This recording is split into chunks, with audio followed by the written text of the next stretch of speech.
whole idea of artificial intelligence and what we might think about it, even before we get into this session of sharing.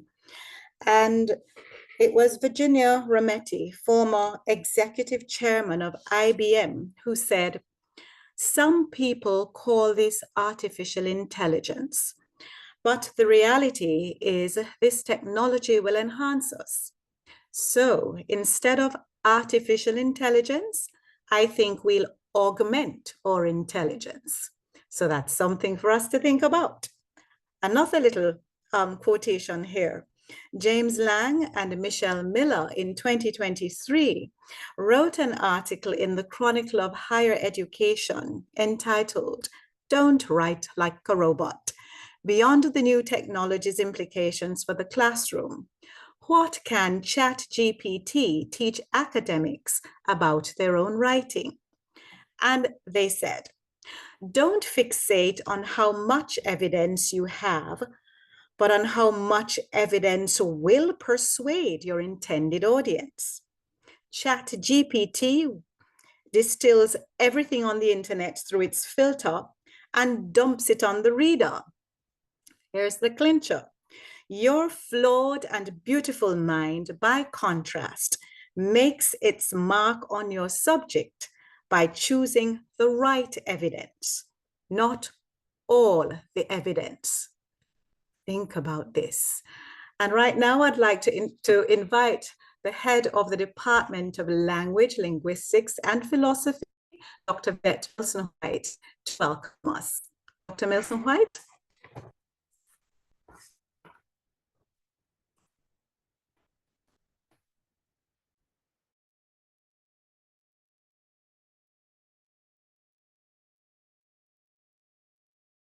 Moderator, Mrs. Deidre Dwyer-Evans, distinguished guests, colleagues from the UWI, other universities, high school teachers and students, university students, ladies and gentlemen all, I am honored to welcome you to this virtual space this evening for this panel discussion being hosted by the English language section of the Department of Language, Linguistics, and Philosophy at the UWI Mona as a part of Language Section Week.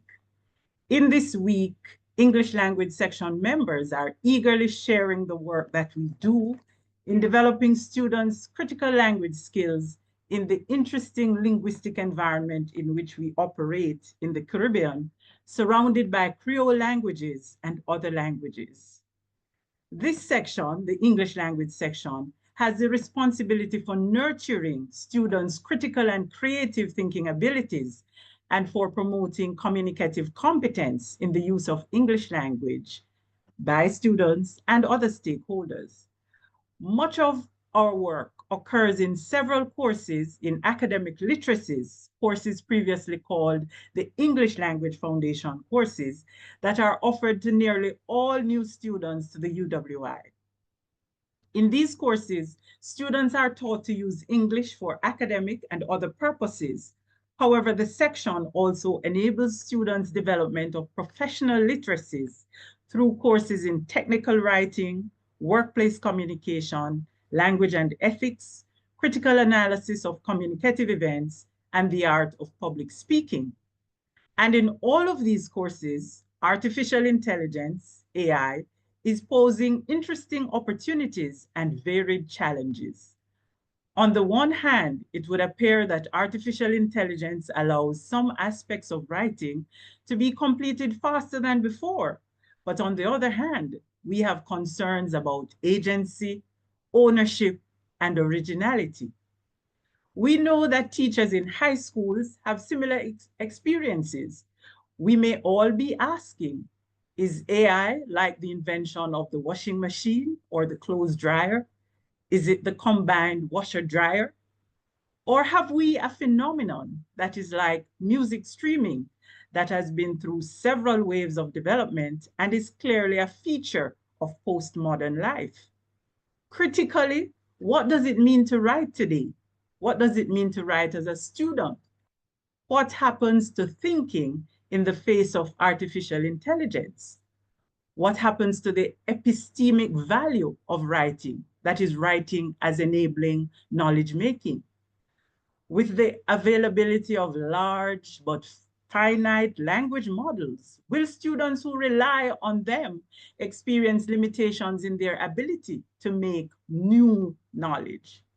Will student writing that relies largely on generative artificial intelligence perpetuate the biases inherent in AI applications?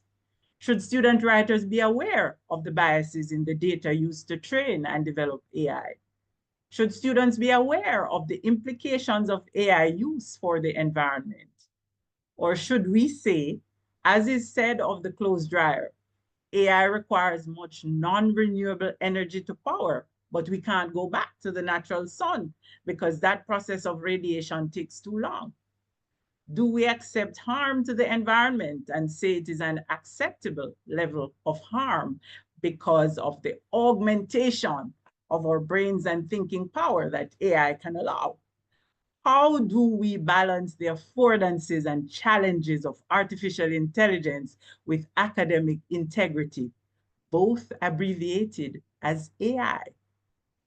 In the Department of Language, Linguistics, and Philosophy, we believe that sharing of knowledge, exchange of ideas, and robust discussion of varied and varying perspectives can enable expansion of our horizons and deepening of our understanding of the proliferation of technological developments like artificial intelligence in the information age in which we exist. So in that spirit, our esteemed panelists, whom I welcome specially, will be helping us to think through the topic you heard from Mrs. Dwyer Evans, artificial intelligence and student writing.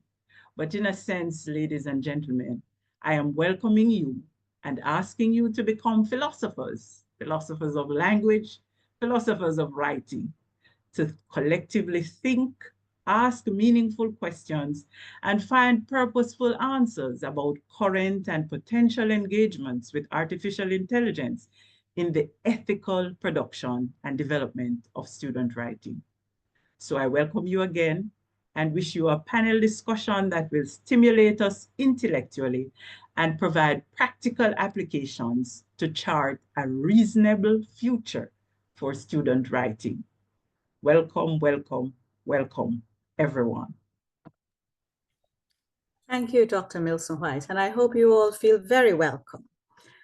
Again, I am Deidre Dwyer Evans, an English language instructor and coordinator in the Department of Language, Linguistics, and Philosophy, the English language section, and I am privileged to be sharing with you and moderating this session.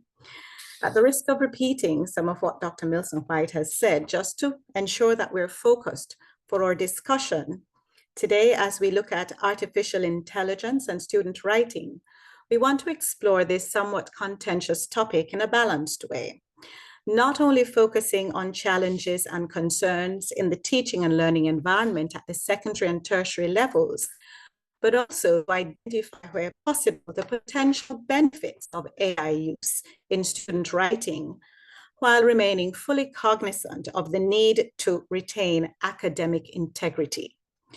So without further ado, I'm going to introduce very briefly our esteemed panelists. We have Mrs. Jasmine Lawrence. Mrs. Lawrence is an assistant lecturer in the Department of Language, Linguistics, and Philosophy, and she teaches language courses and English foundation courses, writing courses. We have Dr. Ruth Baker Gardner. She is a lecturer in the Library and Information Studies Department. And we also have Mrs. Michelle Stewart McCoy. She is a faculty and educational developer from the Center for Excellence in Teaching and Learning right here at the University of the West Indies. We are also happy to have Mrs. Celia Webster, head of the English Language Department of the Campion College. And I think our most important panelist, it's the only male on the panel, Mr. Jonathan Shaw, the head boy of Campion College. Welcome, all of you, all our fellow philosophers. And just so we are aware of how we're going to have things run today, this evening, we're going to allow each panelist 5 to 8 minutes to speak to the area that they will focus on. And then beyond that, we have our discussion and we'll have time for the question and answer session. I will ask that you use the raised hand, and you can also place your questions in the chat so that we can acknowledge you at that time. So I'm going to start actually with Mrs. Lawrence. I'm going to ask you to share with us any challenges you might have encountered in your interactions with your students and their writing, and also any concerns that you have. I want you to do something else for me though. I also want you to talk about any benefits you may have recognized that are there for AI in student writing. Mrs. Lawrence.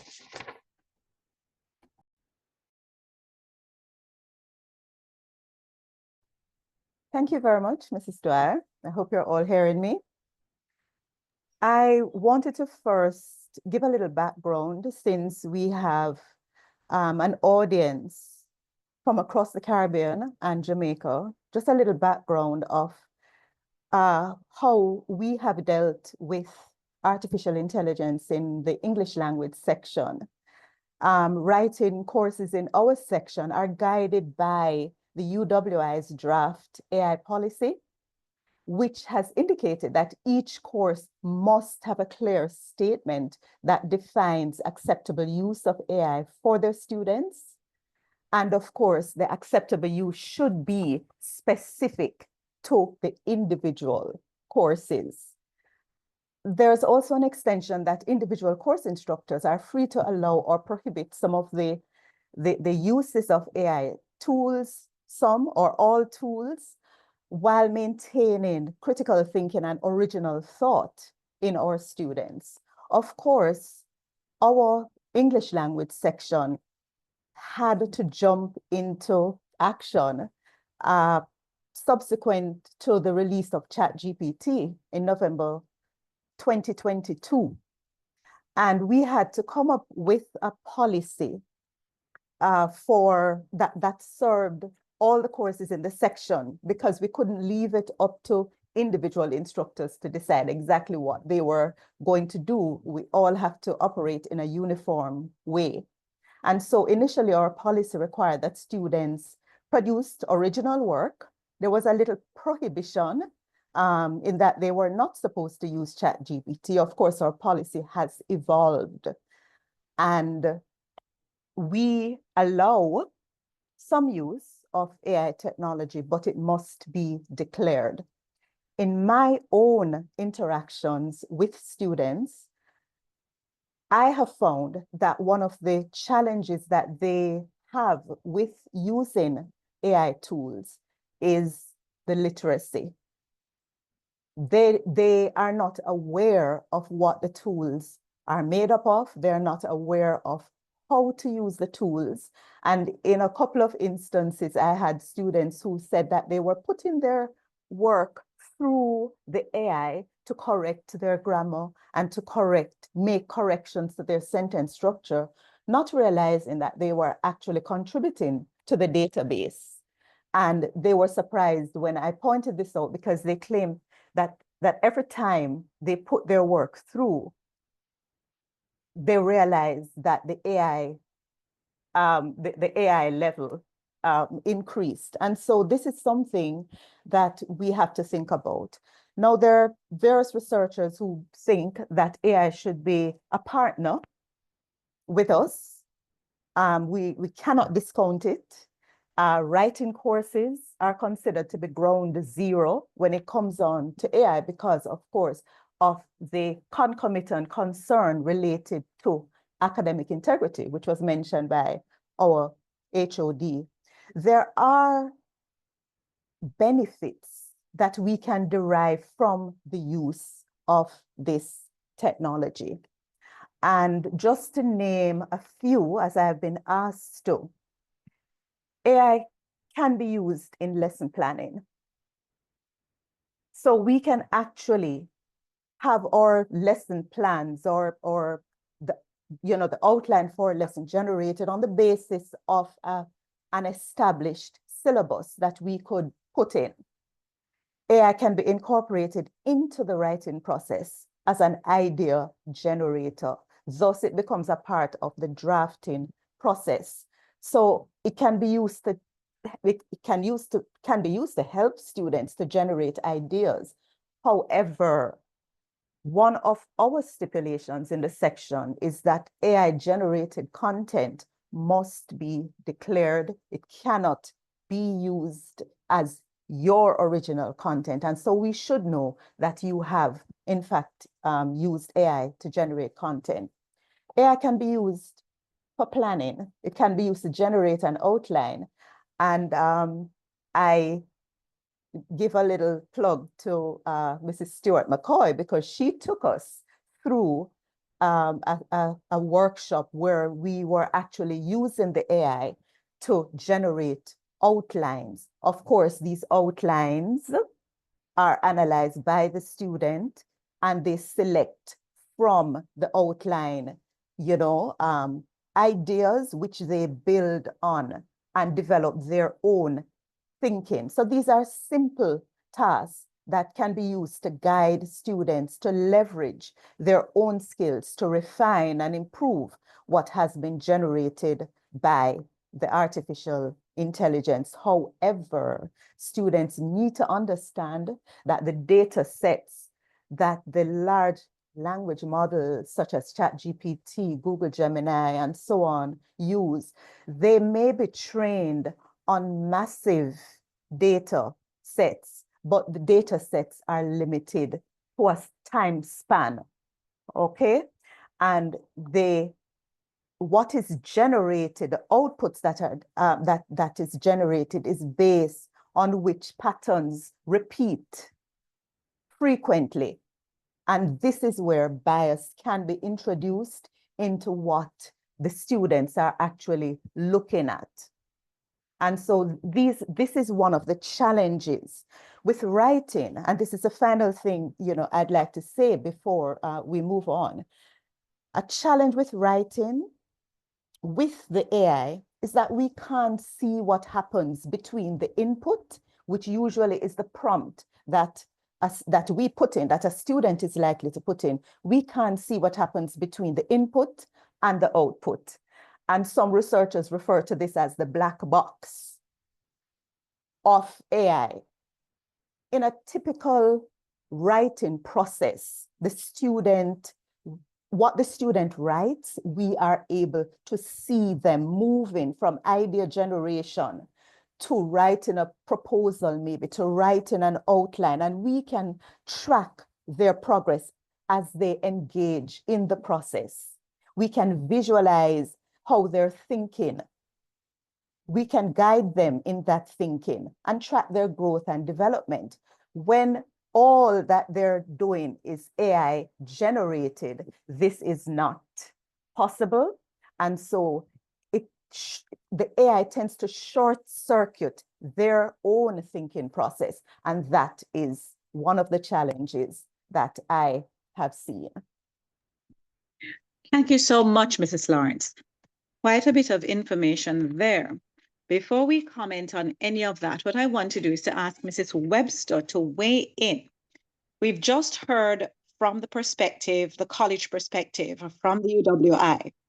I would like Mrs. Webster to tell us about her students. Mrs. Webster, what kinds of encounters have you been having with AI in the writing space with your students? And also, what are your colleagues' experiences with AI in their student writing? All right, evening, everyone. So I think we've all got to the point where we accept that AI is here, and I think we are all using it as a life tool in a lot of ways. So Ms. Lawrence had mentioned the idea of lesson plans. I think many teachers now use ChatGPT to generate lesson plans. People use it. So on the teacher side, people use it for recommendations. People run their emails through it. So it has become a very common life tool. so we don't wonder whether students are using it. It's really how and when and what's the output from using it. So a lot of it comes down to I think our experience of students using ChatGPT has been that they let ChatGPT do the work for them. That once work is not done in front of us at school, handwritten a lot of the time now, we question it, and we question it because it's clearly not their work. What they have shown the ability to do is enter a prompt into ChatGPT. And so, so we know how they're using it most of the time. Our challenge is, I think, for teachers to know how to guide students to use it as a learning tool. Because at the moment, I don't think it's being used as a learning tool. I think it's used as a substitute for learning, for trying. It's quicker. It's going to be most times more accurate than they are with their writing. And so it's become an easy substitute. But no teacher wants to mark a ChatGPT essay. It doesn't make sense. It's a waste. It feels like a waste of your time when you're reading things and you know how students write, and then all of a sudden their vocabulary has just shot up. Their sentence things are not theirs, and you know it's not theirs. And so we've adjused with something. So whereas before we would have perhaps students go home and write more at home, we don't trust it quite as much anymore. So a lot of the written work is done in front of us, because at the end of the day, the exams that they sit are handwritten, timed, and ChatGPT can't help them then. And so we have to give them opportunities to write on their own at school. I wonder if can I share my screen, please? Let me see. So what I had done, because I was thinking about how students use it compared to how they could. Let's have a look. I want to share. Okay, so I entered as a prompt what I think my students would enter, something like this: write a 500-word essay on exploitation in animal farm. And the more they use it, the more they can refine their prompt. So they can say grade 10 level, grade 11, and it will generate something like this. And so what some students do, having generated something like this, they will then deliberately misspell a word or two so that it doesn't look too good. They might change a little thing here and there, but they essentially hand in 99% ChatGPT. The alternative to this is if they entered as a prompt, and this is where it can be a learning tool. Sorry, I'm going to get my other one. And this is perhaps what the teacher can do. So in the classroom, instead of just putting in, write an essay on, oh, hold on, where's my share? Instead of just writing asking it to write an essay on ChatGPT, the alternative is, so if we're looking at exploitation in animal farm, you could ask ChatGPT to give you 4 examples of exploitation or 5 examples of exploitation, and then analyze it with your students to say, is this what happened? Where is the evidence? What chapter? Where are the supporting quotes? Whatever it is that you need it to do. And then have some kind of critique and some discussion where they are actually thinking about it themselves.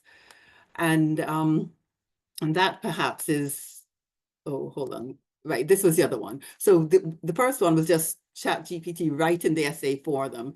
The alternative, and it depends on your prompt, is for them to give, for the source to generate the examples of exploitation. And then they can decide most important to least important. Where's the evidence? Whatever it is they want what you want them to do. So I think it's harder, I think, maybe the longer you've been in the system. So I've been in the system quite a long time, so I have to learn it as well. I'm having to learn to refine my prompts. But if we are trying to have students use it as a learning tool and to use it ethically, to not submit work and act as though it's theirs, then I think work has to be done in the classroom to teach them how to do that.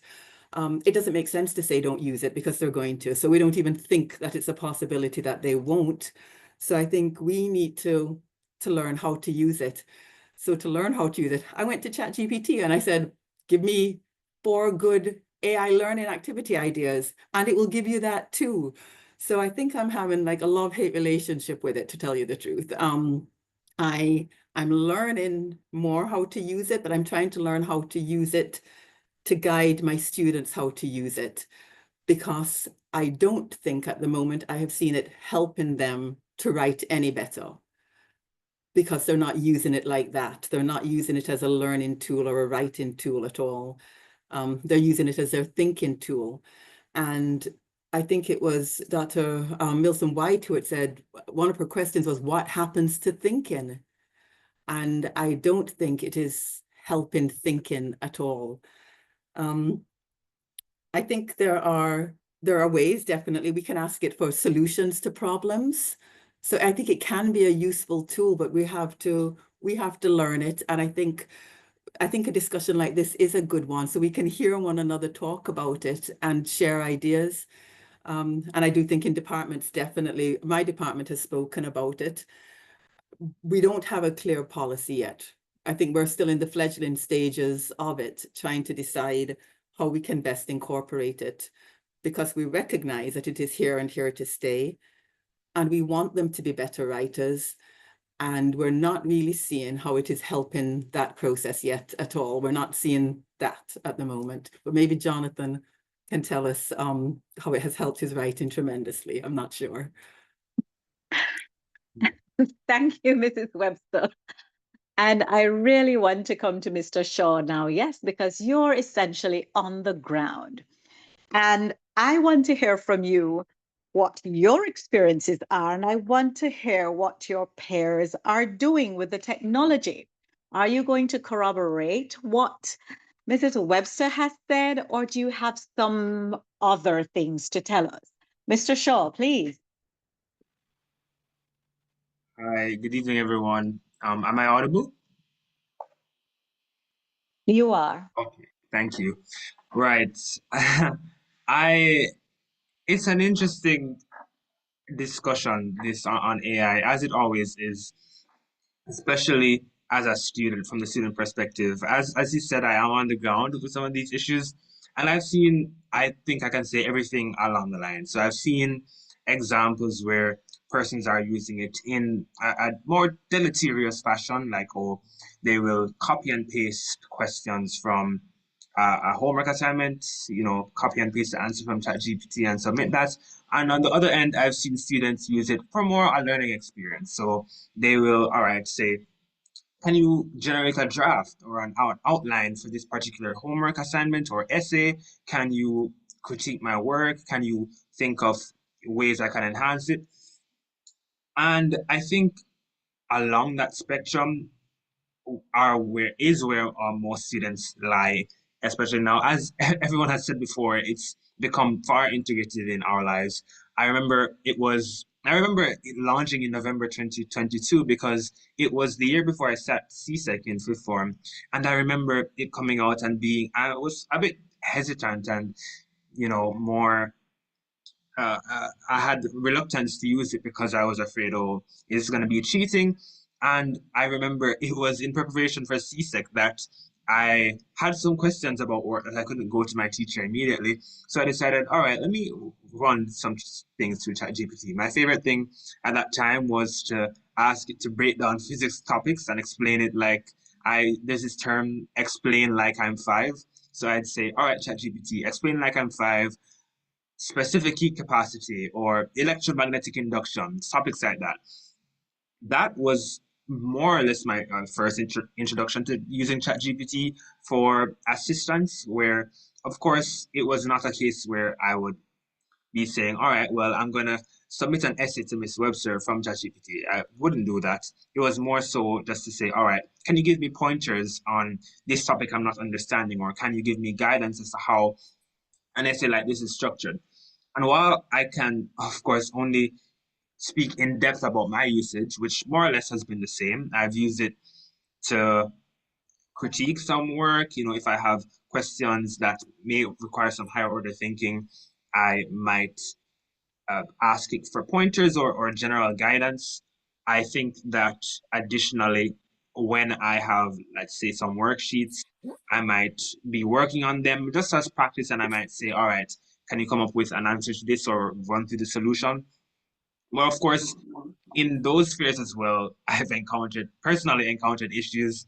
So I'll give it a math problem and then it does some kind of madness, and that's not how you get the answer. I hear of students, they, in their individual top subjects, it will just make up information, which is something that I've heard about before and experienced myself, where non-factual information is presented as factual information. I remember one form of AI, I believe it's Snapchat AI. I was preparing for CSEC English literature, and out of curiosity, I entered into Snapchat AI I asked it to analyze a certain character, Malvolio from 12th Night. And I realized that when its response was generated, it came up with some stuff that was not in the book. That was not, maybe ChatGPT, well, maybe it's not that AI was reading a different version of 12th Night, but in my 12th Night, the one I know is 12th Night, that was not there. So at that point, I was like, And I think that issue continues. It's difficult, I will say, and there's definitely what everyone is saying about students are indeed using this and not using it as a learning tool, but more as a replacement for thinking and a replacement for the writing process. That is of course true, and I think that it is a problem. It is a problem because we risk sacrificing the actual process of thinking. And I remember sitting down or writing. I say that like I'm this old person who is talking about the good old days, but I remember sitting down writing essays. You have to come, use your 5 minutes to think about your structure, your draft, what you're going to mention for your examples, and then write your essay. Make sure that you're using the correct transition words, make sure your essay is flowing, you're using your point, your examples, your explanations, all of that I remember and do enjoy. And I think that replacing that with ChatGPT is a problem. I think that in my circles, most students know that it's a problem and would not use it to that extent, where they will submit AI generated essays and whatnot. But I do think that we have the potential to make this a learning tool, as Mrs. Webster shared and the panelists before hinted at, as a learning tool. So not the case where, all right, I'm going to copy and paste a prompt, an essay prompt, or one of the examples lately I've noticed is not even essays in an academic context. In an academic context, sorry.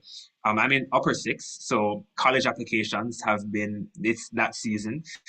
We passed the January deadlines, and a lot of students I know went to ChatGPT for either essay feedback or went to generate essays for entire college prompts, which of course there lies a great problem because ChatGPT can't talk about your unique experiences. It can't fill in information about your life when you're generating essays.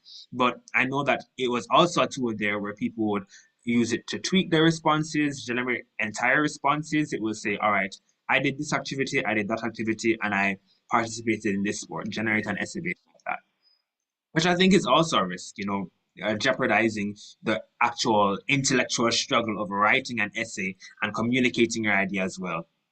But as I just said, I think a learning tool is important. So for example, in some classes at Campion, some teachers will, for example, go through ChatGPT with us in class. So they will say, all right, well, this topic we're going to do through. You can take out your phones and use it under the supervision of the teacher. You can use ChatGPT, Gemini, DeepSeek, etc. and ask it, all right, can you talk about this topic in this subject? And then we'll go through and talk as a class together. All right, is this true? Is this not true? And one of the important things that I discovered lately is that ChatGPT can actually, well, ChatGPT and other AI, you can ask for a confidence level. So you can say, all right, for each of your responses, give me a confidence level of your answer. So it might say, all right, generate this response 75% confidence, 100% confidence, which I think is useful in an academic context because it points to the fact that ChatGPT does not know everything. It's not a substitute for your brain and for learning information.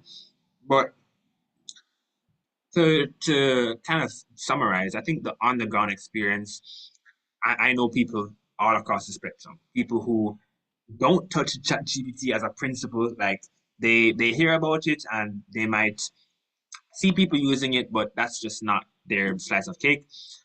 I know people who use it as a sort of guidance. If they have a homework assignment, they might ask ChatGPT, what are some of the things I should be thinking about? What are some of the keywords I should mention in my response? If you were to generate a mark scheme for this question, what would you have? And on the very opposite end of the spectrum, as the never heard before, students who unfortunately substitute the entire thinking and learning process for that. So they'll generate entire essays or homework responses, copy and paste and submit. And I think that more on the emphasis on it being a learning tool, especially teacher directed learning. So coming to the class and already knowing that, all right, if I submit this into ChatGPT, this isn't going to work. And I think also the introduction of methods to ensure that ChatGPT isn't entirely replacing that intellectual struggle, I like that term, that you have to go through to to write essays, to think through the flow of your essay, etc. I think that will also be incredibly useful to students. But as Mrs. Webster said, unfortunately, it's the case for a lot of students that you will tell them AI is not allowed here, but they'll do it either way. And yeah, unfortunately, that's the reality. But I think that the combination of ensuring that the intellectual process is retained while essay writing, while writing in English and in academic context as a whole, as well as ensuring that students know both the limitations of the AI, what AI is used for, how your data and your prompts are used to train its data sets and its LLMs, and that ChatGPT is not reliable for every single sphere of life, that it's a tool, not a substitute. The last kind of point I wanted to add was that I know that a lot of students are stressed. They have a lot of assignments and they participate in diverse extracurricular activities and have many subjects that they're pursuing. A lot of students, I feel, view it as a tool of productivity rather than a shortcut. I think that some may think, all right, well, instead of me spending an hour on this or 2 hours on this, if I use ChatGPT to make an outline, I can cut maybe 30 minutes from that. And I think that also can exist on a spectrum, but I feel like we can get to the point where that's considered acceptable use, like use to direct your learning rather than substitute it. So I think that as well, use of AI as maybe a productivity tool, as a guide, rather than an entire shortcuts to just say, all right, not to say that, all right, instead of doing 2 hours, let me copy and paste this animal farm prompt and put it right into ChatGPT. And there I don't have to do an animal farm essay anymore. And I've saved 2 hours, so now I can do chemistry.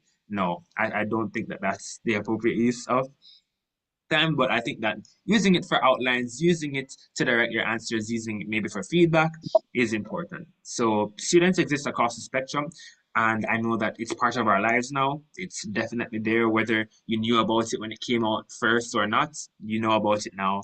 And I think that working towards solutions that both benefit students in the learning experience to make sure that they are still retaining the intellectual vitality and struggle that needs to be associated with writing, as well as for teachers who, whose time is valued and need to be able to assess students to see where they stand. So it's not writing an essay here and then when they go into an exam, it's a blank slate. So I think that that's important across both ends. Well said, Mr. Shaw. I have a question, just a little question. Are you aware of the AI disguises, when students feed their work into, whether it be ChatGPT or any of the other tools or platforms, and then they humanize, the tone, and then they put it through again so that you don't know that they used AI before, and they put it through again just to ensure that you won't catch them. Do you know of anybody doing any of that? Are you aware of these things? Well, I am aware of software that exists that humanizes text. I Yeah. of course can't speak to anyone's personal what they do at home in preparation for their homework, but I know of some. I've been interested in how ChatGPT works and how it's used. So I've toyed around with some, not in an academic context, but just idle. I might say, all right, generate an essay discussing how refrigerators work. And then I believe there's one on Quillbot that is able to de-AIify or humanize your answer. And it's interesting because I think there are even, for example, on Grammarly's AI detector even has a section where it will try to generate, all right, this is AI generated but human edited, or AI generated but AI edited again. So that's an interesting field. I think that also a problem that might arise with that is that students actually generate or write essays, for example. I remember in the college application I talked about before where I would write essays and, out of curiosity, because I didn't want anyone to be saying, oh, you use AI this. I'd run it to an AI detector and say, all right, what do you generate as being generated? What do you identify as being generated by AI? And it would say 100%. And I was like, I didn't, unless you're calling me highly intelligent, then I did not use ChatGPT to generate this answer. But I think that's a problem as well that arises when we consider use of AI, false positives. But as for humanization and the software that claim to be able to do that, I think it's also a very interesting topic because, of course, we want to maintain purely human language and not AI into human or AI, and then you go through, change a sentence or two and decide, all right, this sounds more like my voice. So I've encountered these programs before. I use some of them to test them out. And I imagine that there are probably students out there who who might fly under the radar, especially for instructors who are not as familiar with the AI and how it sounds, the type of linguistic features it uses. So, for example, I know ChatGPT is a big fan of M dashes, but right, it's something that exists. It's something that's out there, part of the problem as well. But I know that for students, it it is something that some might go to. But I think that it's also part of the issue that we need to address to make sure that people are continuing to write essays of their own volition and in order to develop themselves intellectually. Thank you so much. A wealth of information. Well said, Mr. Shaw. And I want to pass things to Dr. Baker Gardner now, really, because I want the perspective from an information literacy specialist, somebody who is all about academic integrity and understanding how we need to ensure that we do not steal other people's intellectual property and that sort of thing. Dr. Baker Gardner? Ladies and gentlemen, good evening. I am not sure anybody has the answers yet, but I'll just share where we are in the journey. So ethics has to be considered within a societal context. I was asked to speak on the ethical implications. And so the question then becomes, what does the Caribbean expect of its higher education institutions? That we produce graduates whose degrees represent knowledge, skills, attitudes, and aptitudes, which equip them for the workplace or higher education. So, question then, does AI use in students' writing constitute misconduct, or is it a breach of academic integrity? So herein lies the challenge, because there's a paradox here. Graduates are expected to act with integrity while being able to use the latest technological tools to perform effectively and efficiently in the workplace, all right? A lot of writing is done in the workplace. Therefore, If Gen AI tools are available that can assist with writing tasks in the workplace, it seems only natural that they be used for this. What this therefore means is that students need to learn to use these technological tools for writing somewhere. And since schools prepare them for the workplace, schools would be the ideal context for students to practice the use of these tools for writing. So we are connecting the two, what they need for the workplace. All right? So this leads to the question. How can institutions ensure that students are learning the requisite writing skills and not relying on the Gen AI tools? And basically, that's what I hear Jonathan saying. So there is some we're having a work about AI. learn the skills, right? But so they need the writing skills. They need the AI skills. How do we ensure that one does not compromise the other? So there are some ethical implications and considerations, but these are not only limited to academic integrity. So one of the greatest concerns is that Gen AI tools can be positively aligned to the majority of factors that lead to misconduct. So here's a tool that has been developed, and all the factors in the literature that cause students to engage in dishonest behaviors, Gen AI basically is the solution. So if they love to procrastinate, ChatGPT does it for them in very little time. If they have too many assignments, they can get the kind of help. If there's limited time, poor time management, lack of academic skills, these tools are able to help them to solve these problems. And that's what makes it so attractive to them. Banning the tools, as we have heard, will not work.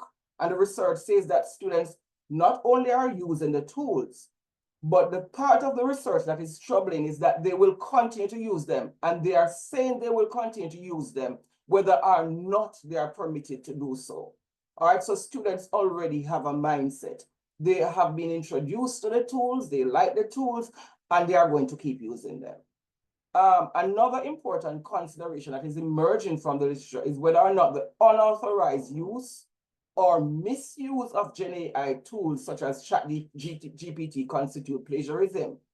Because a lot of the discussions regarding the use of Gen AI tools focus on plagiarism, but the literature is pointing in the direction of not labeling the use of these tools, especially for writing, as plagiarism. Why? Because when we give full consideration to that original definition of plagiarism, which normally centers around taking another person's work without credit, this does not apply to works created by Gen AI. All right? And acknowledging that I use the tool is not really giving credit in the same way that we would in traditional academic writing. All right. Teach AI, when we talk about ethics, indicates that the user is responsible for whatever Gen AI tools produce. So whether it's good, whether it's bad, whether it's in between, the user is responsible. Another consideration as we talk about the ethics of it is that there are some writers, some researchers in academic integrity led by Sarah Eaton, who believes that we are now in what is called a post-plagiarism world. And this post-plagiarism world, we will have to look at how we construct knowledge. All right, so a new term has been developed to talk about issues that arise from the use of AI, the misuse or unauthorized use. And I keep saying misuse and unauthorized use. And the word is AIGism, all right, coming from AI and plagiarism. And based on research, and I hear those discussions, text matching software, because there's still that text matching software like Turnitin, is not effective in detecting AI generated content. And they checked several different types of software, and the differences between them being able to accurately identify machine-generated text was as wide as 60% in some instances. So that is not even something that we can really begin to rely on. So it must be used with care. Plus, I heard discussion of the text humanizing tools, which help disguise machine-generated text. So there are really some critical ethical issues. Not all of them are related to academic integrity. One of the issues that we will have to grapple with in the Caribbean is that Gen AI is now considered the new digital divide. All right, so previously the divide had to do with access and use, but now we are getting tools, some of which are free currently, but there are better versions if you pay. How are we going to bridge this digital divide, which is going to put some of our students or users, whether they be students or faculty, at a disadvantage? So how can we ensure that students have this equal access to Gen AI tools to level the playing field? Should we choose to use it in teaching and learning? That become a matter of ethics because some people might be disadvantaged. What are the skills to use Gen AI tools effectively? Because we have to agree that there are going to be some issues with skills. Can I develop those prompts? Can I refine those prompts? How do I use those prompts to ensure that I get the best response? And there's one that we will have to grapple with in the Caribbean, maybe more so than in other places, that there's a huge skill gap between educators and students with regards to the use of Gen AI. I heard my colleague from Campion speaking about the fact that she's willing to learn, but will that represent the majority of our teachers? And COVID was quite a pretty good study case, because what happened in COVID is that some teachers were kind of resistant to the use of the technology, unwilling to learn, to develop those new skills that were required. And some students were falling and fell through the cracks because they did not have that kind of support. And one thing that we will have to think about as we talk about the ethics of AI use is that whether or not students or even faculty use Gen AI ethically will depend on their character, knowledge, and understanding of the efficacy of the tools. So we can't remove that character component. No matter what else we have, there's this character component, and part of what shapes character is schooling. So is it that we need to now look at some academic integrity and AI education that will help to those people who don't have a good enough understanding of academic integrity and its implications for the student, the institution, and the society at large, to get a better understanding, so they know really and truly that what they are doing is cheating themselves when they use these tools that deprive them of the opportunity to develop the skills that are needed. So I go back to the question: does Gen AI use in student writing constitute misconduct or a breach of integrity? And the answer is, it depends. It should be viewed as misconduct if the student fails to follow the direction of the lecturer or teacher by using Gen AI in ways not allowed. And I make reference here to the AI rating scale, which shows 5 levels of AI use. The scale can form a useful reference point in planning for teaching and learning, which includes AI, and that is presented by Perkins et al. 2024. So there's actually an AI rating scale that lecturers, teachers can look at when they are planning their lessons. Institutions will have to seek ways to integrate the use of the tools in teaching and learning while equipping students with the requisite skills to use them. So there's no getting away from it, but we are going to have to be much more proactive than we are being in a lot of cases. So in the case of writing, students will need to learn how to write. And when I say learn how to write, this is developmental, because they would have started that process from in the early years. And so at the secondary and tertiary level, they would have developed some skills already. So in terms of building on those skills, they can learn to use those skills, build on those skills, and learn how to use the Gen AI tools to accomplish those writing tasks, all right, when it is so desired. Because go back, there might be times we need them to use it, there might not be times. The question we need to answer then is, how can we harness Gen AI tools to help students develop writing skills? I think that is where it is.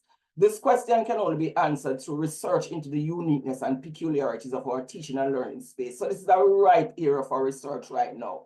And we really need to examine what's most suitable for us. We see what's happening in other spaces. A lot of research is going on in other spaces. Do we have enough research in the Caribbean to inform us in terms of what we need to do?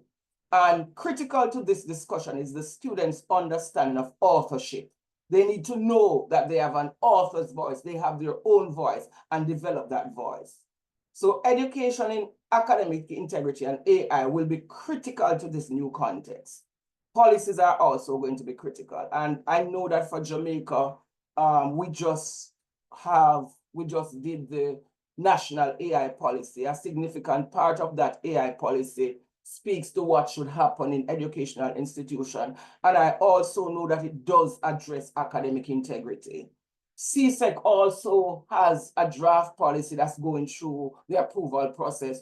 The CXC policy also addresses academic integrity.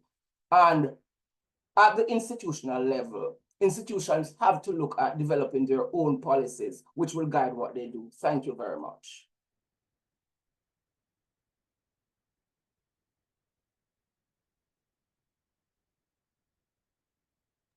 Thank you so much, Dr. Baker Gardner. Quite a bit of food for thought. And it is so interesting that one of the fundamental issues that we will have to deal with is character, if we are to handle this problem appropriately. And so we want to think about some of the solutions and some of the strategies that we can employ in this environment, this new teaching, learning, writing environment. And I believe Mrs. Stewart McCoy will give us some really useful information in this regard. Mrs. Stewart McCoy? Thank you so much. I've been listening and I was thinking, wow, there's nothing for me to say. You know, it has all been said. But I'm listening and especially building on what Dr. Garner just said. The only thing that kept popping in my head was, oh, what a tangled web we weave, you know, and maybe I'm the person to bring more questions than anything else, but I have been listening to each presenter, each panelist, and I jotted down a couple of questions that I want to throw out. And some of them are going to be very uncomfortable questions. One of the things that I have, people who know me know that I tend to say that my mantra is one of learning, unlearning, and relearning. And this comes from Alvin Toffler's statement that the illiterate of the 21st century will not be those who cannot read and write, but those who cannot learn, unlearn, and relearn. And for me, I believe that we should be operating in an era of relearning, given everything that is happening, especially with this particular disruption, the artificial intelligence, AI. And so I too have a couple of questions building on what Dr. Garner said. You know, what exactly do we call cheating in the age that we now operate? Matt Miller, in addition to Perkins and her authors, talk about that continuum of AI, taking a different look, a different perspective of what constitutes cheating in the age of AI. And the continuum is one that is beautifully laid out with, do you consider cheating if a student brings his or her work to the AI and asks for suggestions on improving it? Does that constitute as cheating? So, and there are several questions, you know, based on how the continuum is set up. So we ask ourselves, what exactly do we mean by cheating when we consider the era in which we operate? Dr. Milson White asks a question, what exactly does writing look like? You know, is it, where exactly does critical thinking lie? How do we learn from students? I'm listening to Mr. Shaw, and he's talking about confidence levels and AI-ifying the content that we get. One of the questions that I think we need to ask ourselves, how AI literate are we? You know, Dr. Telfa, I saw her in the room earlier. I don't know if she's still in the room. We were looking at the, a research on digital competence of Jamaican teachers. And one aspect of the question we asked in our survey was a set of questions that had to do with AI, just to get a feel if people are aware and how much they know and if they consider themselves AI literate. And well, fortunately or unfortunately, the results point to the persons who responded not being very aware, not being very competent, not being very comfortable with AI. So we say that we need to get students to understand exactly how to use the AI responsibly. We have to teach them AI literacy. But what do we know as facilitators, as teachers, as users of the system? What do we know about the technical aspect of it? What do we know about the evaluation component of it? What do we know about the ethical awareness of using AI? Who is it who's going to be teaching these students how to use the tool responsibly? Because if we are at a point where we don't know anything much, can we truly say that we're the ones going to be teaching them how to do that? Okay. And do we now operate, and this is another area that makes people very uncomfortable. I think we have developed a do as I say and not as I do mentality, and there are a number of us who are sinning the same way our students are sinning, but because we are facilitators, we feel that students should be doing this, and so it comes to the whole area of who am I? What am I doing? How am I doing? And how do I ensure that what I am passing on to my students is something that I myself will be practicing?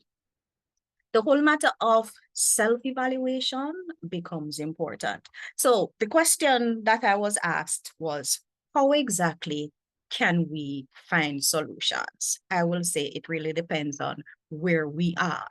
So one of the first things that I would suggest is that we do a complete evaluation of our AI literacy skills. Do we truly understand how AI works? Some of us only limit ourselves to ChatGPT. Do we know that there are other tools that can help us beyond the text-based? We can think about all of that. There are certain nuances that AI has. Jonathan Shaw mentioned the M dashes, but there are other terms, there are other things that, we see in that makes it easily identifiable as AI. Then, of course, we have to ask ourselves, can we tell that, this student doesn't write like this? Do we know our students? Over a period of time after engaging with our students, we begin to see how the students write, how the students engage. And so it's easier for you to be able to determine how exactly do we marry the in-class activities with the activities that students do outside of the classroom. So there is that synchronous, asynchronous marriage that we need to consider. Within the classroom, we need to also think about process-based writing. And I think Jasmine mentioned it, and she talked about what happens in the classroom. But beyond just project-based writing, because we can have the students process-based. You can have the students do several versions of something, and the versions that you keep getting are actually AI generated versions. So you start out with that kind of in-class discussion. So you get a basic feel of what the students are doing and your question. So we say that you tend to aim towards higher thinking skills, not just something that they can regurgitate. Much of what I'm saying here has been said already, but I come back to the whole idea of first, we have to become literate, or as literate as is necessary, so that we can speak with confidence to what is happening. So we have to now recognize the efficiency and the loopholes that these tools come with. We have to be able to to explore not just one particular tool, but several tools, because AI is not just ChatGPT or Grammarly or Gemini, DeepSeek or Claude. AI that is used in the classroom among our students is so much more than that. We also have to think about faculty development, all right? I tell people I am not an expert on these things, but I am operating in an era of learning, unlearning, and relearning, and I'm an enthusiast. I go out, I test these things, I find out, I look at the loopholes, I look at the limitations, I look at what blows my mind, I look at what makes me excited, I look at the free version, and I look at the paid version, because there's the matter of the divide. I look at the differences that operate there. And what I try to do as a part of the Center for Excellence in Teaching and Learning is to help our faculty to understand what this means, and how do we proceed? Cautiously, of course, because the tool continues to evolve and metamorph and change. And so we have to, yes, keep abreast of what is happening, but we have to be mindful of what is sensible, what is practical, and what can be used. One of the sad things about us as educators, and we see it in different articles and papers, and they make fun of us. We are slow to change. We are always dragging behind lurkers and non-workers and so forth. And so I find that is also a problem with us as educators. We have our students leaps and bounds ahead of us, and we're still questioning what exactly does it do and how does it work. So we have to become familiar with what is happening around us. We have to become comfortable. All right. We have to move out of this comfort zone and this stigma that writing is prescriptive and writing has to do this. The world in which we work, we see the information around us. We are attending the seminars. This is becoming a staple in the workplace. Do we then reject it, ban it, move it away from us, or do we find practical ways of marrying both, ensuring that we have that AI to the second power, artificial intelligence and academic integrity in working together? We have to look at what exactly constitutes cheating and plagiarism. What exactly do we learn from our students? We still hold on to the idea that we are knowledge keepers and we have all this information to give. That boat has passed a long time ago, but there are so many of us who still hold on to it, that we are the giver of knowledge and we have this sort of thing. So it's a time for us to wake up. It's a time for us to release ourselves from this mental cage that we find ourselves in. It's a time for us to step outside of our comfort zone. And so we have to do so judiciously. We have to remember the learning aspect of it. And we have to begin now. It is the era of relearning. We have to remove some of the things that we have learned and held on to religiously for so long, and begin looking at the context in which we operate. And that's it from me for now.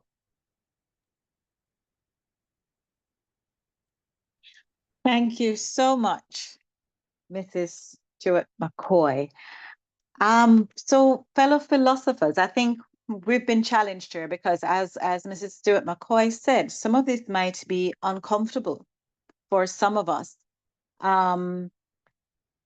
So we've heard that there's a concern with the AI black box because we want to be in control of our classrooms. We want to know how our students are progressing. We want to see how they're improving in their writing. So we have that challenge. But then we also understand that AI is now a live tool, as we heard earlier, and it is here to stay. How can we make it, as we also heard, a tool of productivity rather than a shortcut? These are some of the questions we've been asked so far. we have been advised that we need a complete evaluation of our AI literacy skills, and ultimately that we really need to engage in self-reflection. We need to also look at who we are. How much are we committed to integrity? What kinds of characters we have, and how have we been shaped? What is our willingness, or how willing are we to start relearning? Of course, we'll have to unlearn first. So these are some of the things that have been underscored in the sharing of our panelists this evening. And I'm sure we have lots of questions and comments as well. So we thank our panelists for their segments, and we're going to ask that if you have questions now, you can, some have already been placed in the chat.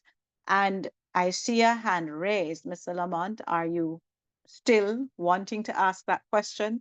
That hand has been raised for a very long time. So if you are there and you want to ask a question, please go ahead.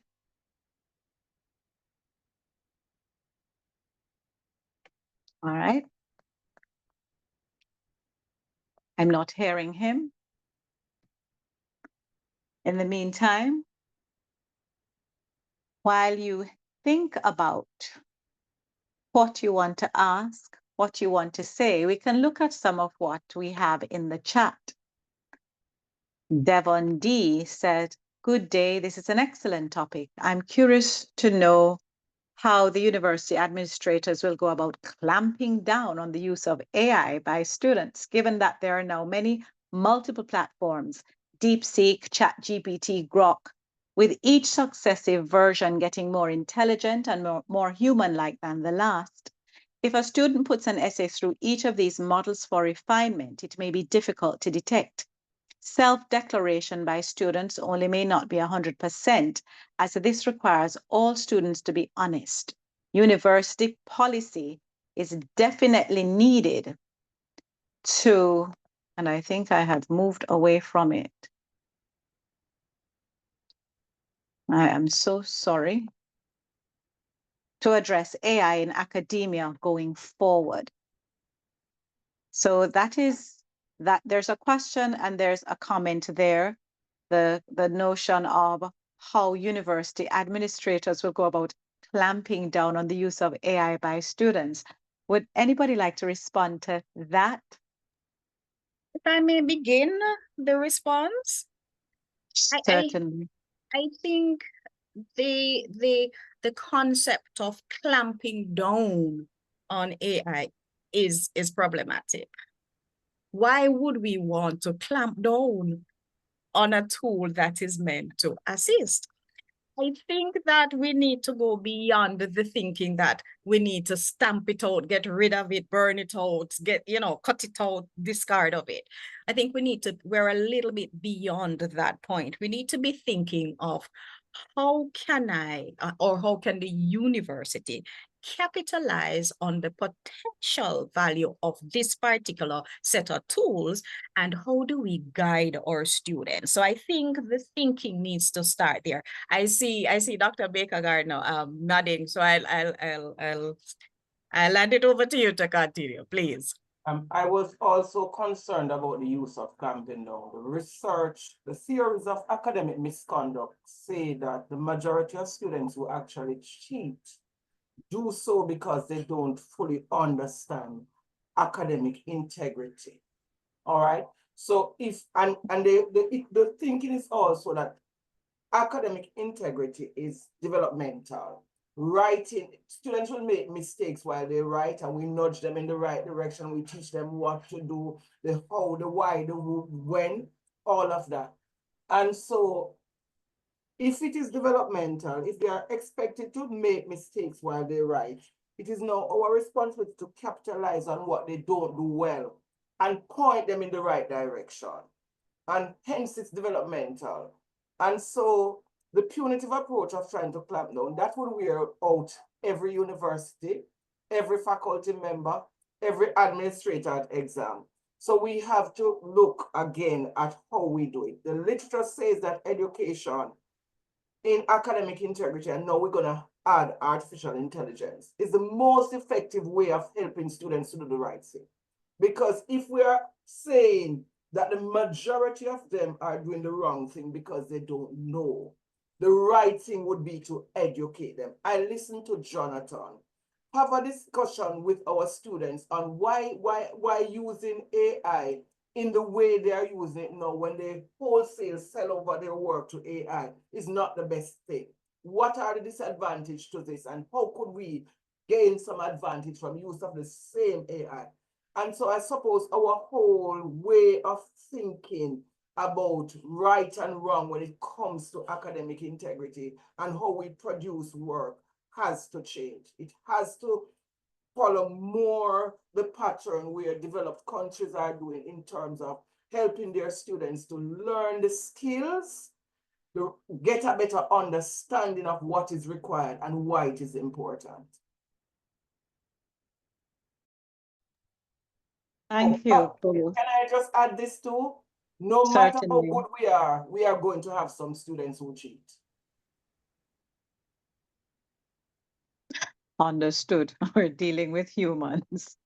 Yes, so I'm going to alternate a little bit. So I'm going to leave the chat. We'll come right back, but there is a hand, Khadija Chin Bartley. You may go ahead. Good evening, everyone. I have a lot of thoughts on AI. For context, I am a millennial and I am a teacher of English language and communication, and I'm generally pro AI. So, with my many thoughts, I'm just going to share two major ones. Um, I Additional context, I stepped away from the classroom for a few years. And one of the main reasons why I re entered the classroom is because of AI. When I heard that people were using AI to do their lesson plans and help plan their content, something that I really, really struggled with when I was in the classroom, I felt a bit more comfortable stepping back into the space. So, um, the 2 points I want to bring out with regard to AI are one, and it was mentioned in a subtle way, but I'll use the blunt word, which is a hypocrisy. Um, I use AI to create my lesson plans. I use AI to create assessments.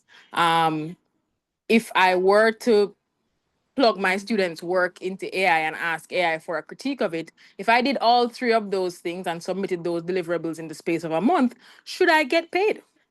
Should I receive my correct pay for that month, for that work? And if I can submit those deliverables for which I am being paid and get my total compensation for that month, I know it's not the same thing with students, but it's just a thought. And I think Dr. McCoy mentioned that we have to think about our own AI literacy and how we're using it and be fair in our use of it as well. Of course, we might say, "Oh, we're adults; we've already passed through those things. We know we're critical thinkers already, but they have to develop it." All that's good and well, but I think it cannot be, as has been said before, to just eradicate it altogether. The second thought is I think there are a lot of things fundamentally wrong with the school system and with the working world. And I do believe that AI will be the catalyst for our industrial revolution. I mean, if the world doesn't completely end. But if it does continue, we will have an industrial revolution because we will have to look at work differently. The same way when factories and all these machines came about, people had the same concerns. Will they lose their jobs? Will their work really be their work if the work is being done by the machine? Should they really be paid for this work that machines are doing? And that's what AI is, another machine that's going to re redefine the way we do school and work, and the school system changed because of the industrial revolution. I am looking forward to seeing how the school system will change based on the use of AI. I was just thinking about the fact that many of us as English teachers, when we mark our papers and we make the mark scheme, usually if it's an essay out of 30, it's probably 20% for content, 10% for language. why are we still so heavily content based when all the content is already available? Is it content that we should be teaching students instead of skills? So I think we're gonna move to a more skill based. If we don't revolt, we're gonna move to we're gonna see a more skill-based education program. We're gonna see an education program that is not just a feeder into the job market. We like to say it's not, and we like to say it develops character and so on. But what it is really is a feeder into the job market. And it's not even a very good feeder because, to be honest, the way school operates is not the way the working world operates. We work in these silos, or you do have math class here, IT class here, chemistry class here. I don't know any chemists who only use chemistry. So we need to see a more integrated approach in the school system, something that's more focused on skills, more focused on values, more focused on an integrated and globalized learning. And I think AI is going to take us there. So those are my thoughts.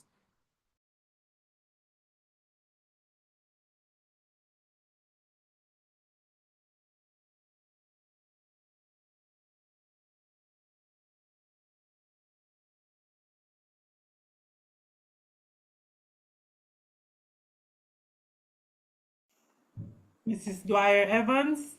Yeah, me too.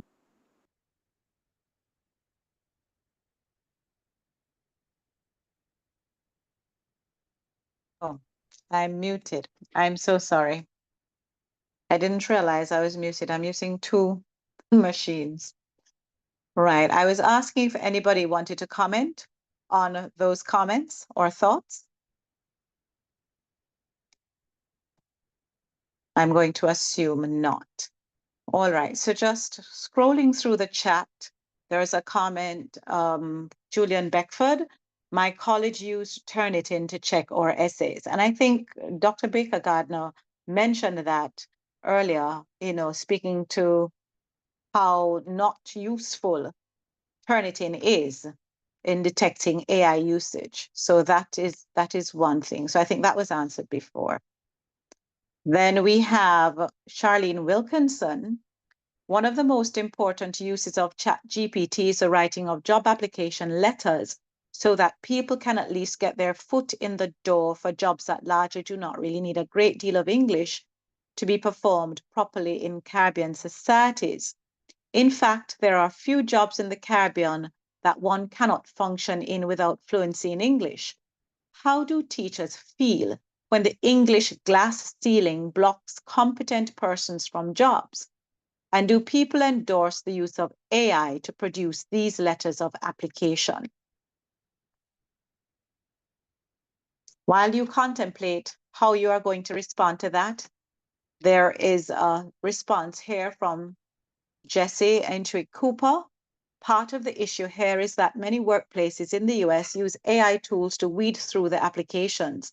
So there is limited human interactions on both fronts. Would anybody like to respond? Would like to respond to the question about using AI to generate applications which are sent forward. One of the things in a discussion about 2-3 months ago, I was talking to an employment company, and one of the things that they said that they have been doing because of this disruption is that when they get the applications, they do a pre-interview check. So I think business places are becoming a little more aware and are acting a little more smartly and being a little bit more proactive when it comes on to who enters into the interview that makes a determination on who gets a job and who doesn't. So things are changing. People are becoming, and I'm not saying that this is a blanket response. Not everybody is there as yet, but there are some institutions, some establishments, some companies who are aware of the I don't want to say invasive nature. because that's such a negative word, but they're aware of the the disruption, what it is capable of, and how to, they're making proactive steps on how to address this. So I can speak to that aspect of it, that there are some institutions, some establishments that are making some proactive movements towards ensuring that what they get is what they need, really. Thank you. All right, we're going to switch back to the raised hand. So we're going to allow Shalika Boris to ask her question. Thank you so very much. Good evening, everyone. The discussion is really insightful. And I'm not sure if this is a question. I think it's really a comment that we really have to be careful, including myself, about, assuming that someone is using AI to write, because I often do it with my students. As soon as they come with something, I'm like, is this AI?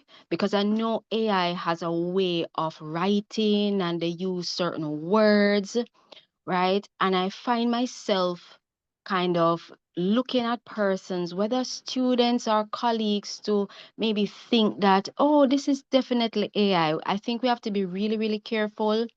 My sister and I write a lot in terms of research, and she often uses the word foster. And I keep telling her, I don't want you to use that word. AI uses it too much. And if people look at our work, they're going to think that, it is generated by AI.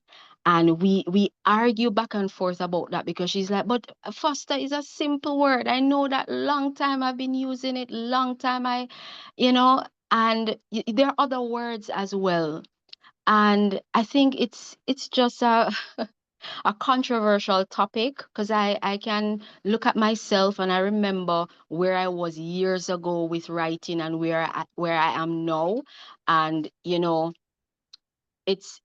we just really have to be careful about just assuming that because growth and feedback and effort can lead to improvement in persons writing, including mine, right? And so we just want to be careful that we're not, accusing anybody, including students. And that is why, even a policy or determining how we're going to know if students will use AI, it's really difficult at this time. Thank you. Thank you. Fun to watch. Any comment? Yes. But I agree with what she's saying, because I had the issue. I submitted my manuscript for a book. The book was called AI and AI, Academic Integrity and Artificial Intelligence. And one of the reviewers flagged one word and said I needed to change it because it sounds AI generated.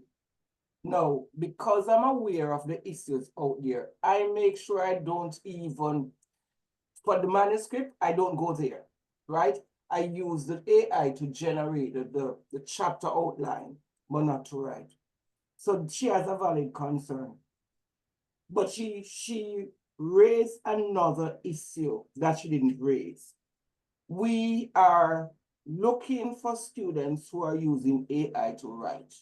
What policies are we implementing? Do we have policies that back that up? Because if we have a plagiarism policy that does not speak to AI, how do we deal with a situation where a student actually uses AI when that was not addressed at a policy level?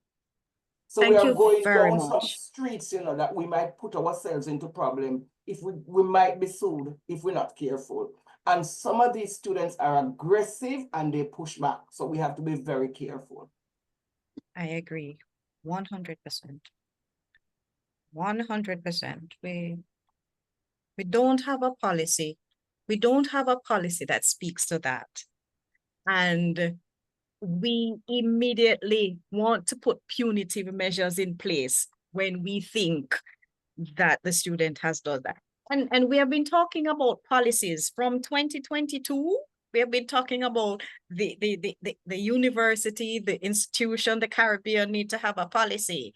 And we haven't gotten much closer because we operate in so many different silos. So we have one person over there doing one thing, one person over there doing some, and we're not looking at a bigger, comprehensive, cohesive picture, or working towards that general policy that takes into consideration all those different aspects.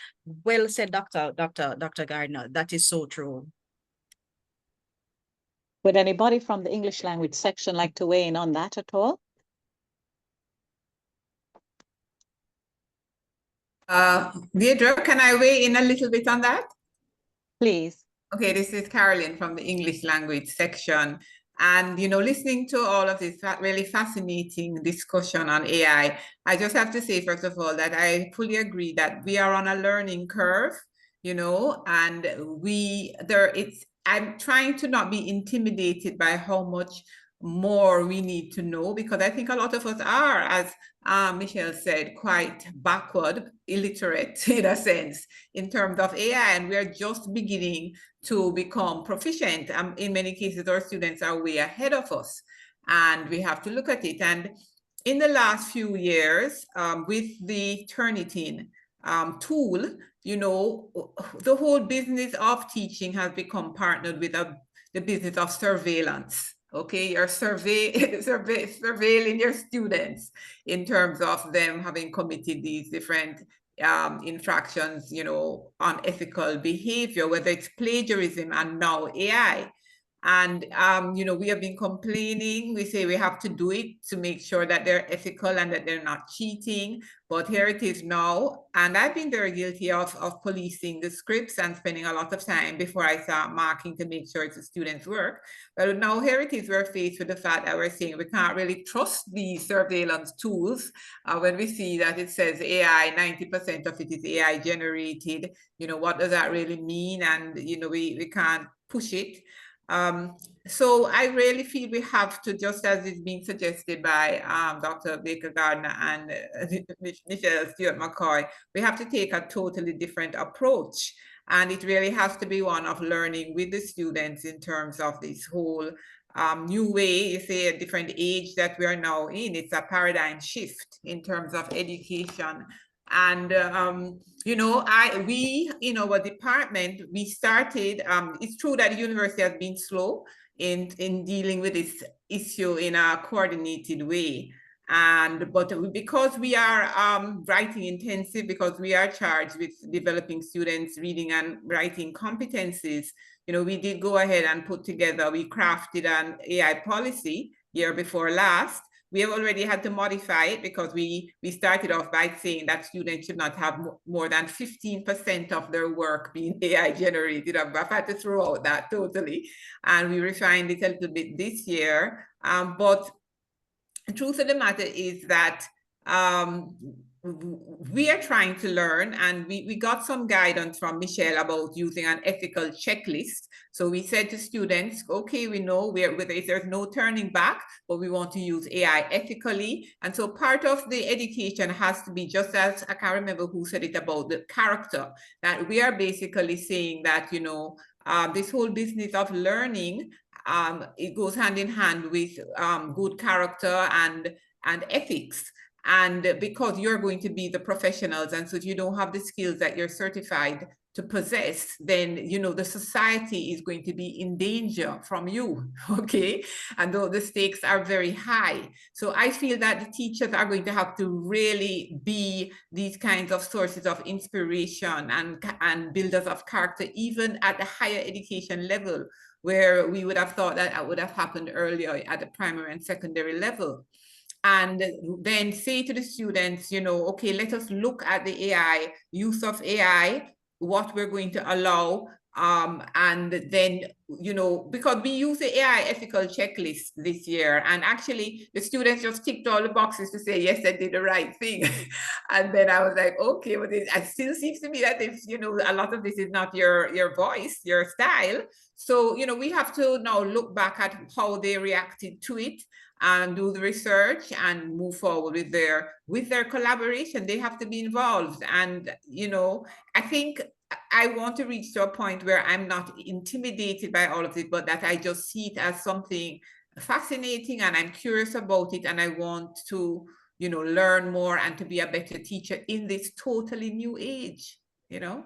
So yeah, I think it's incumbent on all the schools to to engage with the AI now, to come out with policies bottom up, preferably, you know, maybe departments, and then you go up into a whole policy, school level policy. And we are getting some you know, guidelines from the university, but we have already gone ahead in our department. So we're gonna have to look and see how what we have come up with as policy will align. Hopefully it will fall under the umbrella of what is now there. But yes, but I think the discussion is fascinating, and we have to pair this discussion with the work of really upskilling in terms of AI. Thank you. Thank you, Dr. Gaish. In the chat, we have two questions for Dr. Baker-Gardner. The first one asks, do you see that by revising or changing examination questions and procedures, we can address the AI-related challenges you have mentioned while still fostering AI word, the development of students' AI literacy, writing skills, character, and the other valuable attributes you have highlighted? I say this, no one method or strategy is going to work in this context. There's something called the ethical academy, where there are multiple ways of developing academic integrity and helping our students. So even if we just change our exams, how helpful would that be? Even if we just change our mode of assessment, will that ensure that nobody cheats? Will that remove the responsibility, the opportunity from the student, but not change the student's perspective? So if I remove opportunity in this context and the student gets opportunity in, say, Miss Caroline's class, wouldn't the student cheat over there where there's opportunity? But because I've deprived the student of opportunity over here, there's no cheating.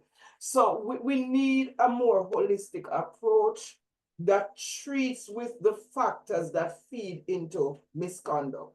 And I'll say this much, AI has just highlighted a problem that we have had for a long time. The problem of cheating is not new. AI has just brought it up front and personal. Because our student, I mean, this year, September, this academic year, September, I almost dropped down on one of my class group. Somebody was selling contract cheating services. Because some of our students are on the other islands, so we keep WhatsApp groups to kind of keep them together, to create that teacher presence. And they were advertising as to do assignment for our students. I mean, one of my students just take it off and remove the person. The person was not a member of my class, but I'd infiltrated several of our groups to post these ads for work, contract cheat. So what I'm saying is that if we get so focused on AI use, it might make our students, and I've always said this, believe that the other ways of cheating are okay. Something as not doing my part in a group work. Our students hate group work because you have students who want a grade without doing anything. So it really and truly needs us to look at what are all the factors that feed into this and dealing with as many of those factors as possible. And as I said before, the only way the literature presents that deal in a wholesome way with all of these is education. And that's education for faculty, so that faculty understands better what to look for, how to treat with. Education for students so that they are, and in summer 2023, I did a research that included a 20-hour training workshop in academic integrity. It included students from Mona and the Open Campus. It also included some faculty members and librarians. And all of those students had to do a reflection at the end of each session because I was doing an action research. And I can guarantee you all, 122 of us, if you read what those students wrote, you would fall off your chairs. There were students who were selling papers to pay their school fees, and they were saying, honestly, in a reflection, I never thought about the ethical implications of this because I just never sat down to consider it. So yes, a more wholesome approach is needed. And our institutions have not, across the Caribbean, have not been very good at that kind of wholesome approach at all. We have done a lot of policing, which didn't work. Thank you, Dr. Baker Gardner. I'm There's just a second. wondering, I just said a thing based on what Ms. Baker Gardner said. I'm just wondering, those people who were offering the service, I wonder if they just AI generated their service. I don't think they sat down and wrote though. I think they just used the tools to generate as well. I had to talk myself out of contacting that person. I felt the need to be an undercover detective and to investigate. I really had to have a sit down with Ruth Baker Gardner and say, you know, leave it alone. You're not going to do it. I just wanted to turn it into a research. But what I'm saying is that cheating is alive and well in many different forms, not just AI generated. And we have to always bear that in mind. May I quickly chime in? I think this is also an area that I have noticed before. At the point of, mentioning persons offering assistance and then using AI, there are some, I know, groups where persons might, have questions about CSEC and CAPE resources, etc. And I've seen information like messages shared, forwarded messages about, oh, we're XYZ service and we will do your SBAs for you. We will do your assignments for you. If you need ideas for an IA, we will do them for you. And it seems like, well, I haven't seen a lot of them, maybe once or twice, but it seems as if those individuals, to get some quick cash, they will use AI. So they will say, all right, you'll send them. I haven't used them and I'm not familiar, but it seems like, oh, you send them whatever prompt and then they will generate something with AI and then feed that back to you, supposedly. And maybe if they have a bit of experience, they check it, maybe add one or two things. So I think it's also a problem. It's adding new dimension to cheating that we've already kind of decried before, and now it's making that problem worse. And I just wanted to add a quick comment as well about the point of policies. I think that's really important as well. Ensuring that students are clear on what's expected of them in their various courses, because it may differ between courses. I remember the case, it was very intriguing to me. In the United States last October, November, I believe it was, in Boston, there was a student who was penalized for the use of AI. I believe the student was to write an essay in a history class and use AI, or is alleged to have used AI, and then the teacher, penalized that student, gave a 0 and gave, yes, the case, and gave a detention. And then that student was, because of that 0 and detention, was barred from the National Honor Society, which in the United States is an important group. And because of that, the parents sued the school, alleging that because that student was excluded or barred from the National Honor Society because of that penalty, the students' college prospects were significantly harmed. So that point, even though, people love to joke about America being the place of lawsuits, but it raises the question, and it raises an important issue that, in order to not only make sure that students are fully aware of what is acceptable use and what is unethical or misuse, both on the student's part to understand, all right, what is important to me? What are the boundaries that I can use this for? Can I only use it to outline? Can I use it to make drafts? Can I use it for feedback? Can I use it not at all? Not only for students, but for teachers as well, and institutions, so that they are not brought to any court or facing any action or students suing them because of issues like that in the United States. I think it's important to have policies as well. A case was brought to my attention where it is alleged, and we're saying alleged, that a student used Gen AI to write the thesis. when I ask the person who called me, did you give explicit directions that Gen AI should not be used at all? Do you have evidence that can strongly support your case that this was written with Gen AI? The answer to both those questions, no. I said to the person, here's my suggestion, sit down with the student, and if you can reach a compromise and the student go and do over the paper, you work at it like that, because if you report the student as having cheated and you don't have enough evidence to strongly support your case, it might just backfire. So there are those issues. We really have to be very careful in this uncertain environment. All right, thank you. There is a second question for Dr. Baker Gardner. Drawing from your experience, could you share some key suggestions for students to effectively prepare for the technology-driven future of work? All right. For students, I'll share an experience. I teach a trends course this last academic year, last semester. And it's a trends course, it's a trends in librarianship. So, and the archives and records management students take the course. One of my requests was you have to use the AI. There are two things I do. One, you have to use AI to generate a draft to write this essay. I must see the draft, I must see the completed essay. And you'd be amazed that there were some students who, because the draft was not graded, opted not to do the draft because they're not comfortable with technology. We need a whole mindset. Ms. Webster spoke about, we need a whole new mindset. So we're talking about preparing people for the workplace, but mentally, are they ready to embrace? And I think that is where a lot of the challenge. So even in a context where I'm saying to them, you must do this, it wasn't done. One of the other activities I did this year is that they must do a presentation, but they cannot use PowerPoint. And you'd be amazed at how those students went and learned the technology. So whatever, is more about getting them to change their mindset.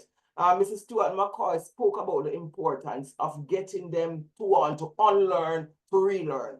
We have to get people in their mindset, no, the knowledge, I tell them, the knowledge I'm giving to you in library school this year, by next 2 years, that will be of no value to you whatsoever. We have to be realistic. We are no longer guardians of this bastion of knowledge, all right? But we need to get them in a mindset where we help them to understand that learning is going to be every day on the job. So for me, the most important thing is working at the mindsets. Once we have them to begin thinking like that, it becomes easy. If you ask me, if the one most important thing, they must commit to becoming lifelong learners. And we have to drill the importance of that in them. I teach the cataloging courses in my department, and every single year I have to go for retraining. Because the technology is driving what I teach so much. All of what I use to catalog now, all the tools are online. So updates are coming like every 6 weeks, something is updated. So I have to remain relevant. So we have to talk to them about that need to be always learning. When I started teaching, you develop this wealth of knowledge that you impart to students every day. And every year the knowledge bag grows a little bigger. That doesn't happen anymore. So the frame of mind is important. We have to see teaching and learning now as partnered with continuous learning. Thank you, Dr. Baker Gardner. Well said. There is a question for Jonathan Shaw. Do you find that you are more likely to use AI to create an outline first, and it has disappeared?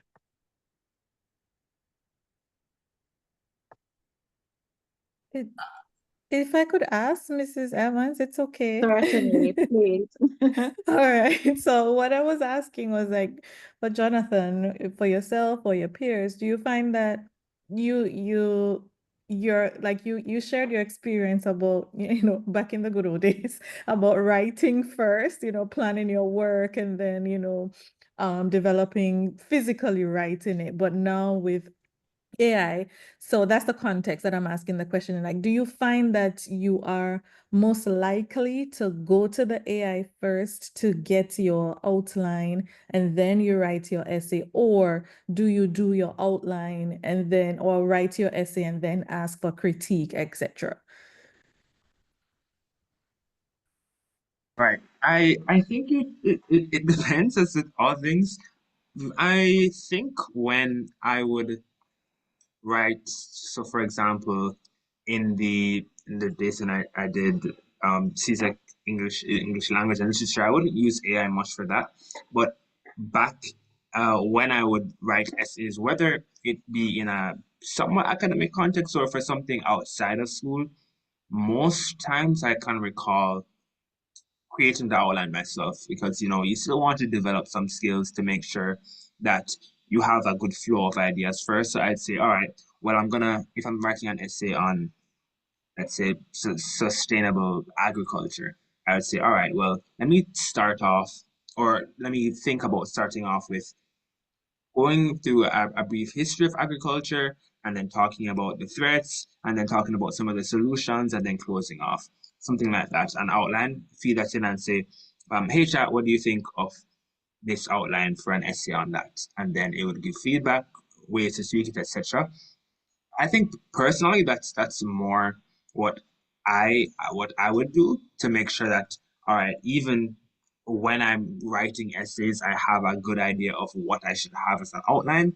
I know that for some persons who tend to have writer's block, especially when they're constructing pieces like essays, maybe on a topic with which they're not so familiar, whether good use or misuse, they will ask, "Oh, can you create an outline of an essay first?"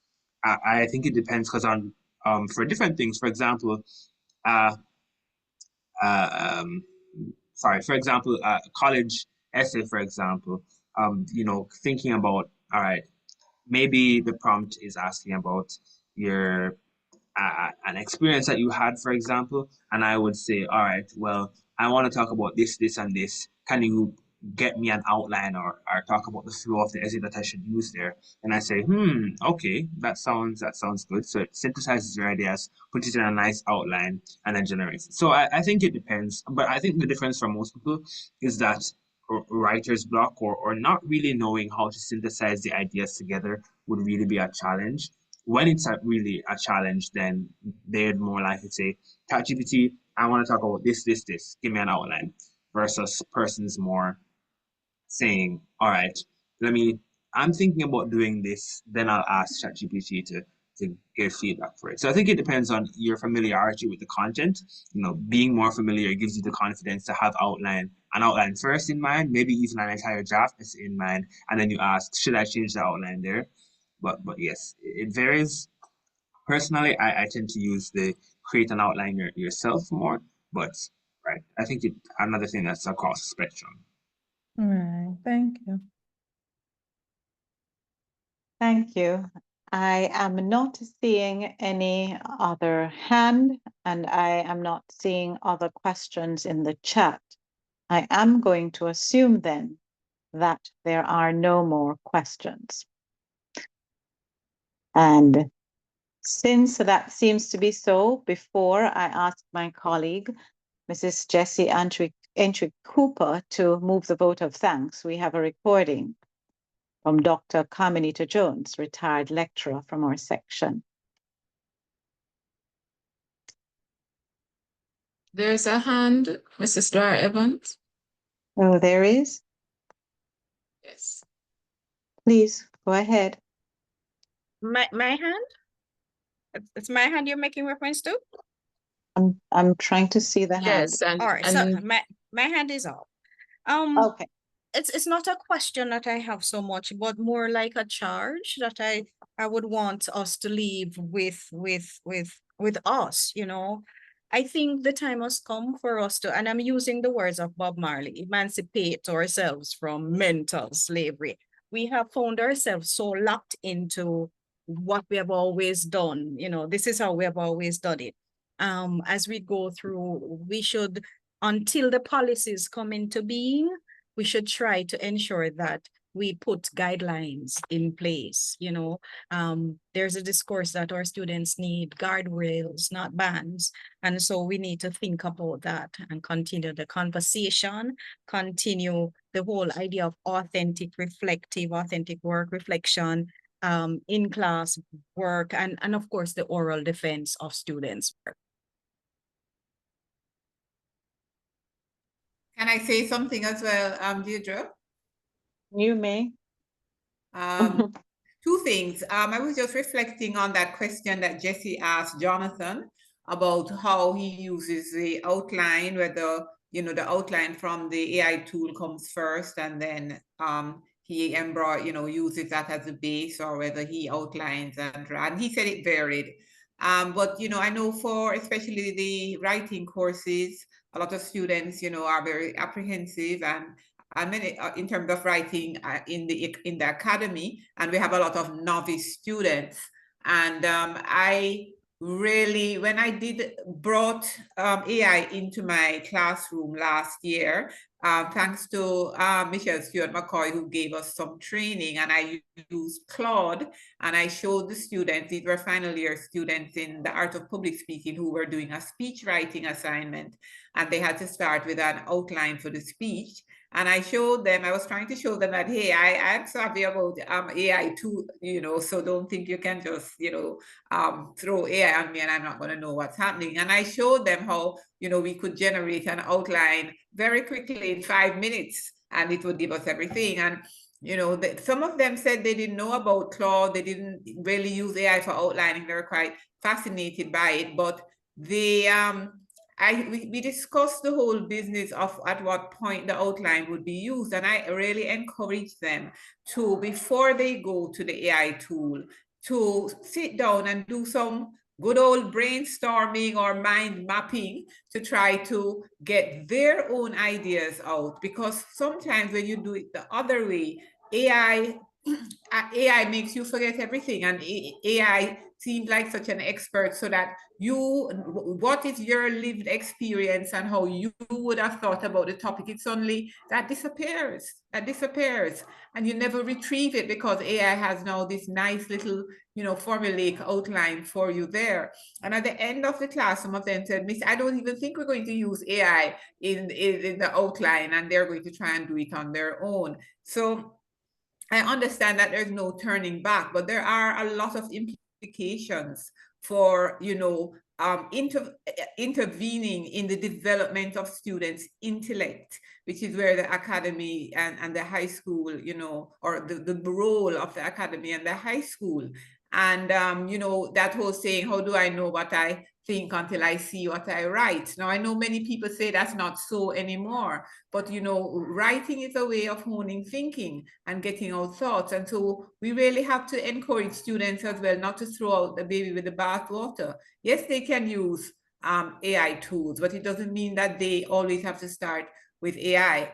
And but I love the analogy of, you know, the age, the passing of an age. And I think my UTech colleague Rohan at another forum had spoken about that there's an epochal shift, you know, because of technology, not just in education, but otherwise.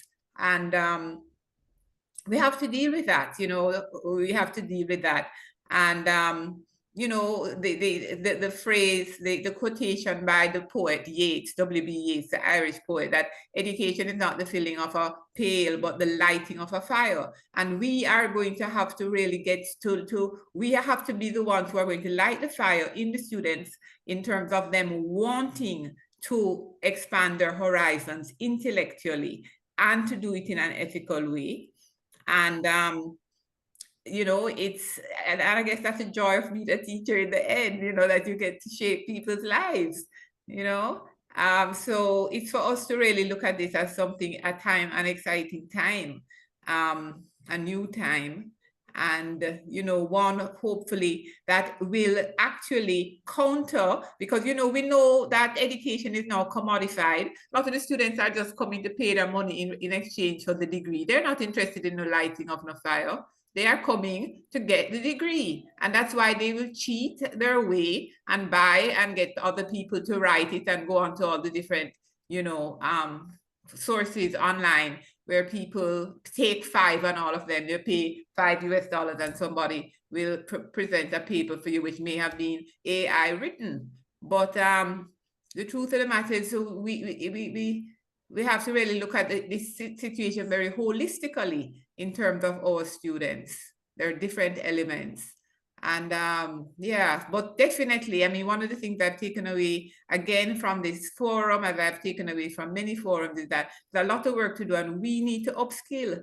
I see somebody putting it in the chat about everybody, you know, as Dr. Baker Gardner was saying, she's constantly relearning, unlearning and relearning, you know, so yeah, that's my 2 cents on that. Okay, thank you. Thank you. May I make a quick, Thank you. very quick comment? Quick. Okay, Very quick. Yes, I just wanted to say, I don't know where we're gonna go from here. I don't know what society's trajectory would be. I would challenge, you know, if anyone is willing to tell me, I don't know where we're gonna go with AI, whether it be in schools or post workplace or society or in the workplace or society in general. I'm excited to see the progress, but I think that we know that AI is gonna be there, and it's important for us to adapt. I love English, even though I didn't pick that sixth form, but I think it's a very important skill to have. I love doing English language and literature, and I support it being mandatory. And I just think that it's important for us to balance also keeping the intellectual rigor and vitality of our students, keeping that constant and steady through essay writing, for example, but also teaching them AI skills. So I support that. This has been a valuable panel discussion, and I'm excited to see where we go here, and I'm excited to see how we integrate AI in that trajectory. Thank you, Jonathan Shaw. I need to say nothing. Thank you. We will have that recording from Dr. Jones, and then we will have the vote of thanks.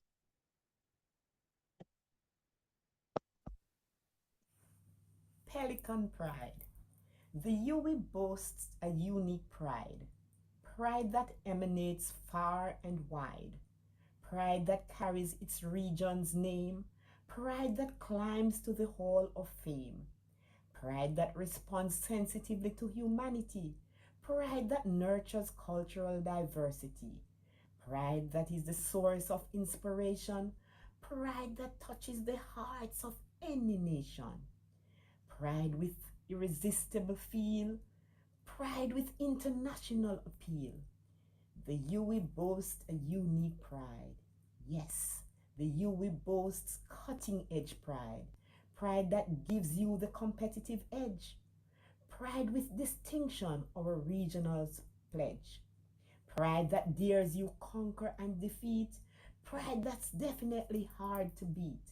The UWI community builds on sync pride. Pride that bids you launch out into the deep, on land or virtually across the Caribbean Sea. Our pride fuels our motion. Pelican pride is our promotion. We walk like pelican, talk like pelican, read like pelican, write like pelican, think like pelican, teach like pelican, research like pelican, soar like pelican. And we call it not just pride, we call it pelican pride.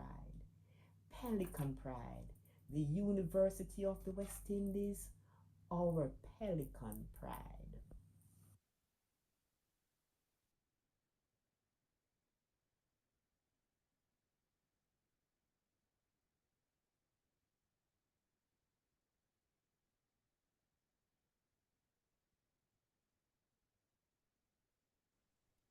We'll now have a vote of thanks.